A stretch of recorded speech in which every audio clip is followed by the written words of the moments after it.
Week 3, we are here. Hi, Serena. How are you? I'm good, Sarah. How are you doing? I am great. I think last week we kind of briefly talked about how we were both trying to figure out like our sleep issues. I've been talking to so many people, and surprisingly, it's not just me and it's not just you. It must just be like the season, and I think like a lot of working from home too, that we're all trying to figure out our sleep. But I will say it's gotten a lot better for me. My like helpful trick, I don't know if you found anything that works really well for you, but I've been waking up at the same time every day. Mm-hmm. So I used to be like a total morning person, like 5 a.m., 6 a.m., like that was my jam. And anymore, like getting up at 7 is so painful. But I started waking up around 7:30, and every couple of days I'll wake up 15 minutes earlier. And so now I'm down to like the 6:30 mark, and I like feel like a morning person again. I'm completely energized. Yeah, that's awesome. I love how you made like that slow shift, right? Rather than just kind of like trying to force your body to wake up like 3 hours earlier than it's used to.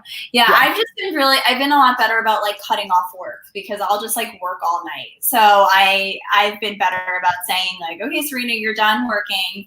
And I've been sleeping, much more, and I feel so much more capable when I sleep. I feel so much less overwhelmed. So it's important to prioritize it. It's incredible. Oh, hi, Brenda. Good to see you. Brenda. Do you sleep with your phone in the bedroom? I do, but I like don't go on it after I say work is done because I'm really on it like to like check in with clients and to do Instagram stuff, but I'm not really just on it for pleasure usually. So when work is done, the phone is done. Yeah. That's been the biggest shift for me is I'm so addicted to my phone. So now it's just in the other room. And at first it was almost embarrassing how much often I reached for it. And now I'm like, okay, I'm going to bed in at least an hour. I'm putting my phone up. We are saying good night. And it's so nice. That's awesome. Do you have an alarm clock to like wake you up? I do. I have an old school alarm clock. Well, it's not old school. The light turns on like 30 minutes before I want to wake up. And so it just like softly gets brighter and brighter. It was like $30 on Amazon. It might be one of the best purchases I've ever made. I don't know if my partner enjoys it because he sleeps later than me, but it works for me. Yeah, that sounds like a really healthy way to wake up. Like your body slowly is getting accustomed to the fact that it's light time now. Yeah, exactly. But okay, cool. So we made it to week 3. It's starting to cool down just a tiny bit for some people. We have lots of questions that were sent in that I'm gonna, we'll start from the top and work our way down. For those of you that are watching or that tune in later, continue to send us questions. If we get a lot of them, we can make an entire discussion about it. But some of them are quicker and easier, and we can just kind of roll with them as we go. But that being said, let's start with one that I've been getting all the time as a run coach, and I'm sure that you get all the time as a nutritionist. And it's kind of about like learning to read nutrition labels and marketing and all of the things that come along with understanding not only what you should be eating, but how to find what you should be eating. Because a lot of us can look at a label and it says whole grain or high fiber or whatever that is, but what should we really be looking at when it comes to reading a nutrition label? Yeah. So guys, I'm going to encourage you to join my free Facebook community because it'll be easier for me to teach you with like the label in front of us. So I can do a video in there and post it, but we can totally talk about it right now as well. So what I like to look at is basically the actual label as well as the ingredient list. So again, there is no food that is good or bad, but there's simply foods that are going to make us feel a little bit better because they're supporting our performance better, right? So the first thing I always have people ask themselves is, are you craving anything specific? So if you're like, the only thing that's going to do it for me right now is some french fries and a malted, then like, there you go. Don't look at the label. That's what you want, right? But if you're just kind of like, I'm hungry, like, I don't know what I want, and you just got back from a run, it's like, okay, well, let's like put sports nutrition into play, right? Like, let's support this run with like the most optimal meal we can create from a sports nutrition perspective. So when I look at the label, the foods that are really going to support staying fuller longer. I joke about runger, like we're always rungry as runners. So to support satiety and to also support blood sugar control, so our energy stays consistent. When you look at that nutrition facts label, you want to see fiber on the label. So when you look at the total carbohydrate and then underneath it, it's going to say fiber. When that fiber number is greater than like a 5, that's an indication that that is a really good carbohydrate that's going to like help balance your blood sugar and keep you fuller longer. Okay, so again, this isn't to categorize foods as good as bad. This is just useful information that after a run, that fiber number is going to keep you fuller longer. Now, it's kind of funny because before a run, you want that fiber number to be really low, like 0 or 1, because fiber is something that can contribute to GI distress or gastrointestinal distress. So we really want to pay attention to finding foods that have fiber on the label. The other thing I like to look at is our protein. Okay, having more protein in a food, when you look at the total protein, having a number like, again, greater than 5 is a good indication there's some significant protein in there. And again, that's going to keep us fuller longer and help with repairing our muscles. So in the ideal situation when you're creating a meal, you really want there to be some good high fiber carbs paired with some high protein intake. Dietary fat also plays an important role, but again, that's a little tricky for me to explain without the label in front of me because different fatty acids play different roles in the body. So you can't just give a recommendation of like, look for fat, because you have to also look at that ingredient list and see where the fat is coming from. It's kind of hard to describe without the picture. Yeah, it's tough. I was thinking about that too. I was like, man, I should have brought some, like, gone to my pantry very quickly to grab something. I wonder if I pull up a nutrition facts label, if I can screen share it with you guys. I think so I have the option to screen share. I'm not sure if you do. You should be able to, because I'm pretty sure you're the co-host. But let me know. Another thing too that I remember learning about labels is the ingredients. So I didn't know that whatever's listed first is the main ingredient. And you know, whatever's listed last is least, the smallest ingredient. Words are hard today. But are there, I know it's so tricky with intuitive eating, but are there any like sneaky ingredients that we should really look out for or be careful of?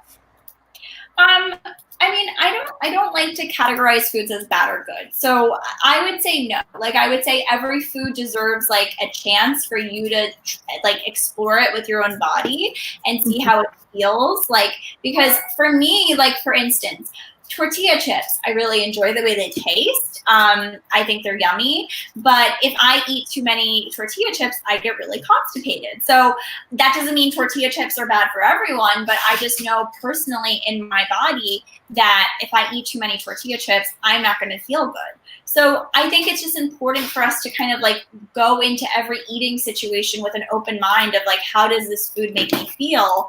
And then kind of go from there. I hear you clicking over there and talking. You have a wicked autopilot. Oh, thank you. It's because I've been like doing this kind of thing for way too long. Okay. I think I have a food label here. Can you see it? There we go. You see it? Yep. Oh, how exciting. Okay. Okay, so I pulled up one of my favorite foods to eat, which is Banza pasta. So this pasta is made from chickpeas, which is fabulous because we need carbohydrates as a runner. But getting carbohydrates paired with fiber is especially awesome because it's going to help keep us fuller longer. So the first thing I always look at is this serving size. So we see up here at the top, it says serving size. This is a good thing to look into because you kind of want to ask yourself, how many servings of this food am I going to need to eat to get full? Okay, so this says serving size is 2 ounces. A better way for me to kind of conceptualize this if I had the box in front of me would be, okay, 4 servings per container, therefore 1/4 of the container is 1 serving. So you would kind of ask yourself, if I ate 1/4 of this box right now, how full would I be? And I think this becomes a really important question with things like chips and cookies and cakes, because if the serving size is like, 2 potato chips, then you can kind of roll your eyes and be like, okay, well, I'm going to really quickly eat a lot of servings of this food because the serving size is so dinky and small. So I should really kind of check in with saying, is this food really what I'm craving? Because if it's not, I might be able to find a food that maybe is equally as something that I would find delicious, but also would have maybe a bigger, more generous portion size. So this portion size is a quarter of the box. So if you eat 1 or 2 servings, I feel like that's enough pasta that someone could walk away from that meal feeling pretty satiated and full. So I don't pay a whole lot of attention to calories, but instead, like I said, I like to look at these macronutrients here. So the macronutrients are going to be the total fat, the total carb, and the protein. And as athletes, what we really need to be aware of is, do we have carbohydrate and protein on our plate? Fat is not bad for us, but just when it comes to sports nutrition, the carbohydrate and the protein play a really important role in recovery, performance, and satiety, keeping us full. So when I look here at the carbohydrate and I then look below it, I see the dietary fiber says 5. And like you and I just discussed, when the number is 5 per serving, that's a really good sign that this is going to be a carbohydrate that actually keeps us fuller longer. And then we also see the protein content here is 13. So again, we kind of know from what we just talked about that when that protein number is bigger than 5, that's a pretty significant amount of protein. Now, this is like a really simplified teaching experiment here, but I think those are like good things to start looking at, is when you're comparing products in the store, choosing the brand, where when you're comparing the portion size, right, the portion size should be similar. You want to choose the brand that has more fiber and or more protein. So if I was to compare this box of pasta to like just plain old pasta, you would notice there's more protein and there's more fiber in this, and which would be why this is the healthier option. Then if we kind of scroll down here to the ingredient list, like Sarah was saying, a shorter ingredient list tends to indicate that something is a less processed food. So, and usually you would say the first 5 ingredients are what the food is mostly made up of. Once it starts getting longer than that, it's just like a little bit of each of those things that are after that 5th ingredient. So some people will say choose foods that only have short ingredient lists. Again, I think it's important to honor your cravings. Sometimes you might be craving some Doritos with a crazy long ingredient list, and I think that's a-okay. But a good rule of thumb is to kind of think about, okay, well, when the ingredient list is short, that probably means this is a less processed food, which, therefore may kind of contribute to me my belly feeling better. But again, you have to kind of think about how the food makes you yourself feel. You can't just take my word for it. Awesome. Yeah, and I think too, guys, a good thing to remember here is a lot of people in the Mindful Miles community practice intuitive eating. Some of you do not, and some of you are trying to. So just check in with yourself. I know a lot of people have asked about nutrition labels, and that's great. It's really excellent that you want to know more about your food and you want to be mindful of what you're putting in your body.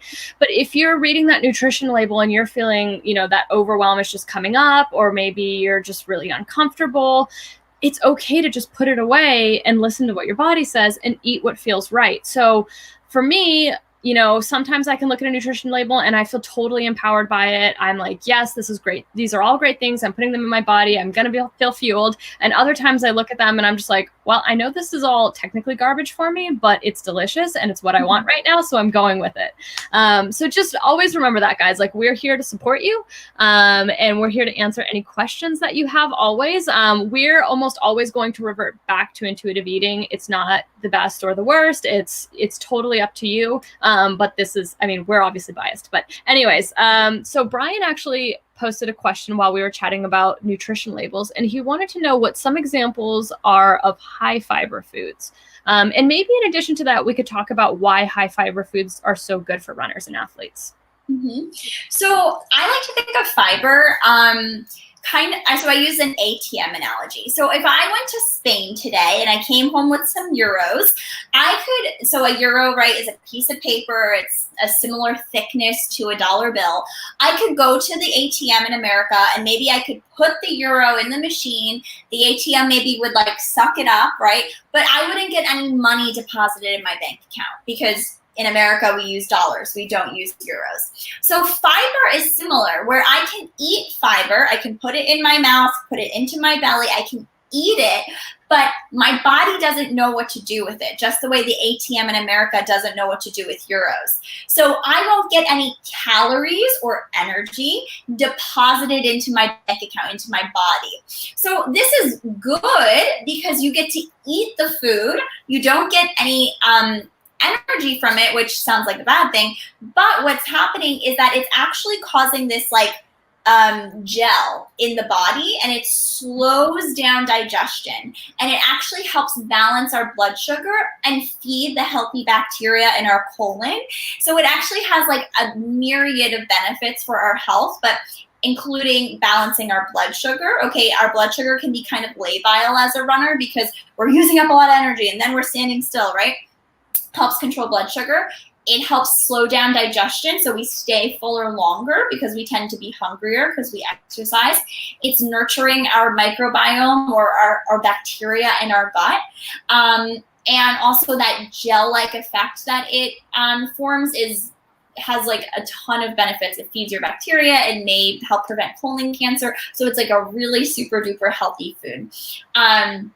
But high fiber foods tend to come in the form of carbohydrate, and a lot of times foods that have a lot of fiber also have carbohydrates. So that pasta we were just looking at, if you notice, there was 5 grams of fiber, but there was 37 grams of carbohydrate, which means you would take 37 minus 5, and you would say there was 32 grams of carbohydrate we can use for money, we could put in our bank account, and 5 grams of fiber.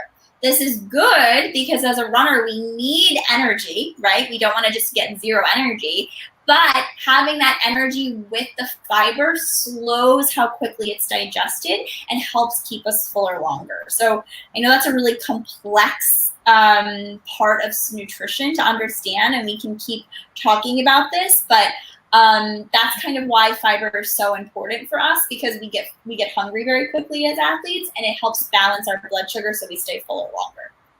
That's great. That's great. And so I think on that thread too, a lot of people have mentioned that a lot of like traditional running bars, like Cliff bars or Lara bars or Picky bars or you name it, are really high in sugar.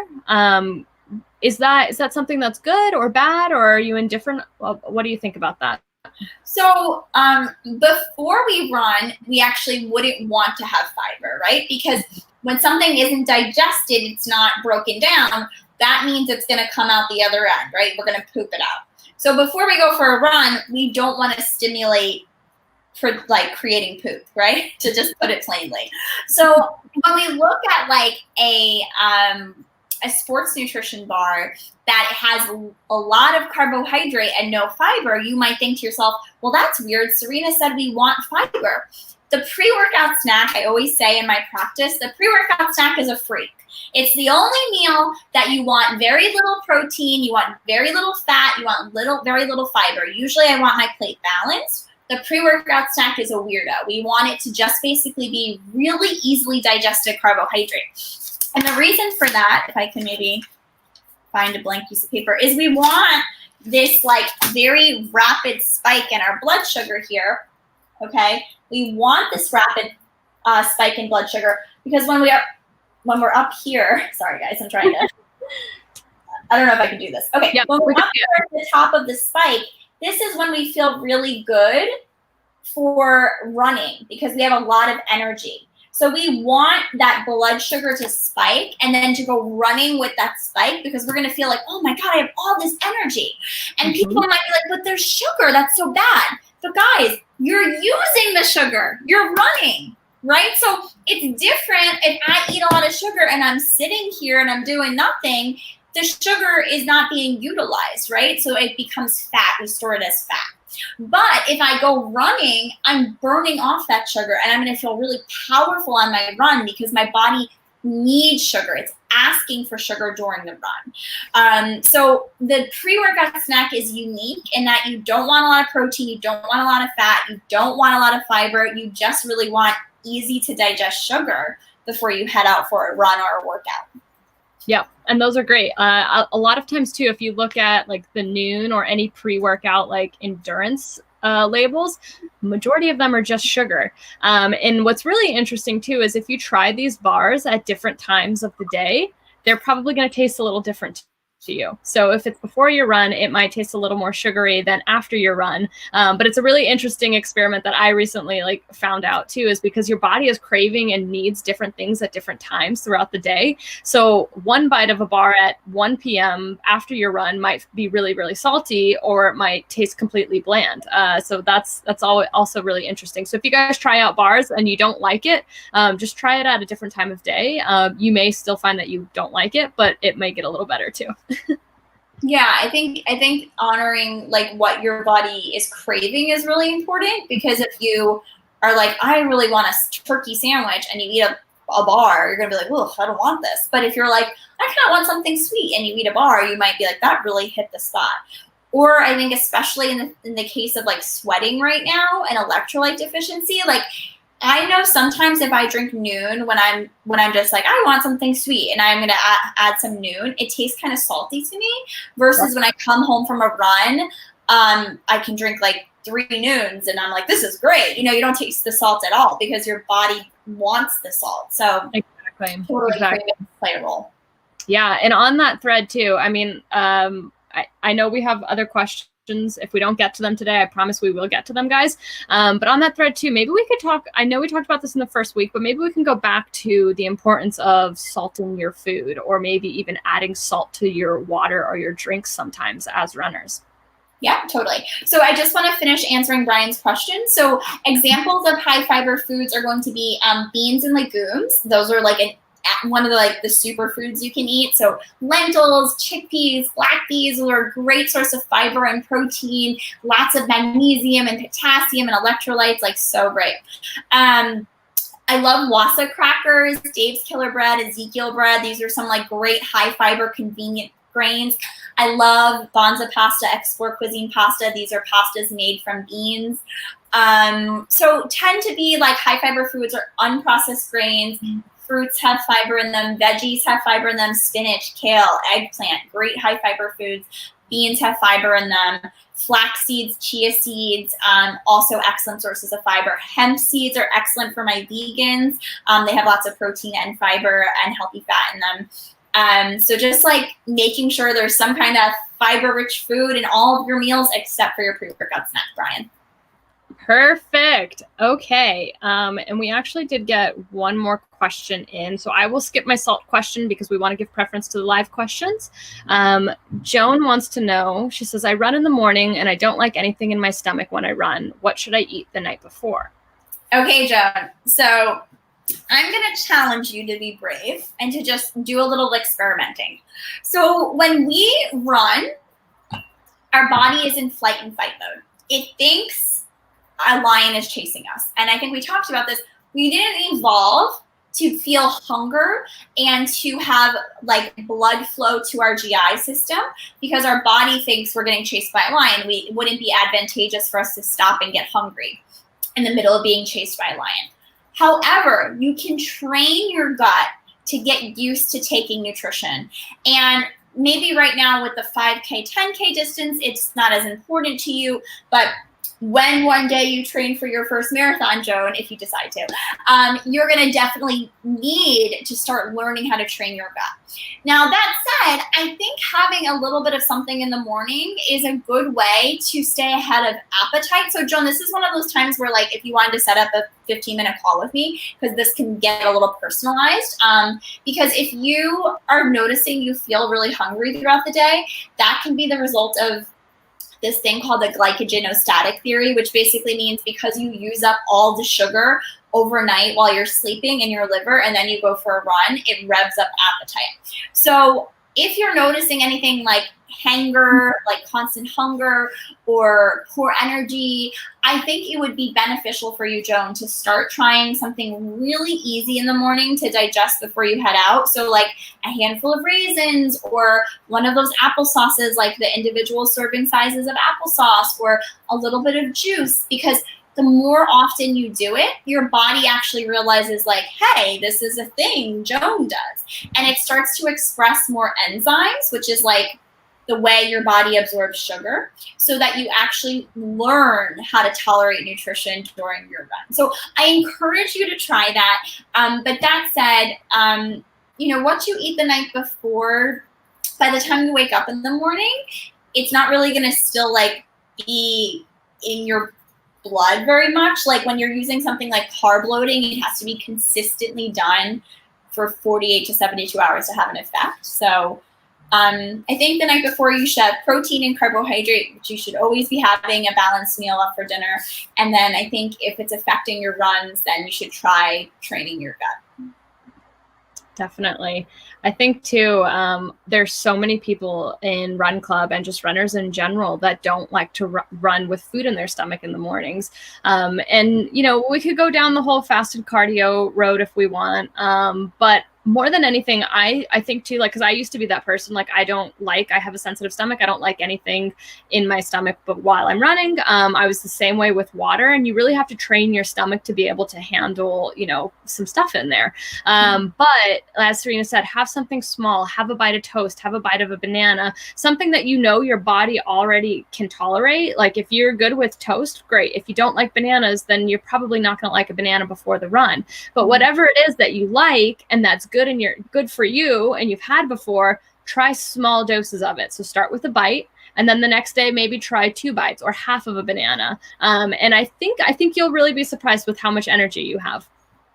Yeah, whenever I finally get people eating before the run, they're like, "This is amazing," And I have the same history as Sarah, and I think this was I had so many issues with this in high school and college, where I was skipping meals because I couldn't eat because I would poop my pants literally, and I just literally had to figure out which foods worked for me and also how to train my gut. And now I can train for marathons and eat food and I'm fine.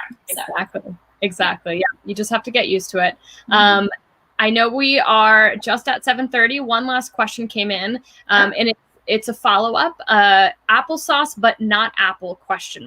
So the reason I recommend applesauce is because usually when people running in the morning, they don't want to do a lot of chewing. It's usually one of those situations where they're half awake and they just want to put something down their throat.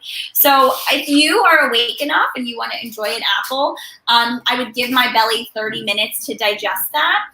The closer something is to a liquid, the quicker our body can kind of absorb it. So the less likely it will bother you on your run. So an apple, which is you need to chew it and it's going to be solid and your body has to really turn it into chyme by kind of literally crushing it in your belly. That's going to be harder for you to assimilate into food while you're running versus applesauce. It's already mushy, right? Juice is already mushy. Some honey is already mushy. So that will be much easier for you to tolerate. And also when you're half awake, it's easier just to throw it back. Perfect. All right. All good stuff today. I appreciate you as always, Serena. I hope this was helpful to you guys. Please leave additional questions or comments that you have in the comments. But we'll see you next week. And I hope you have a great week of training and everyone else that's watching.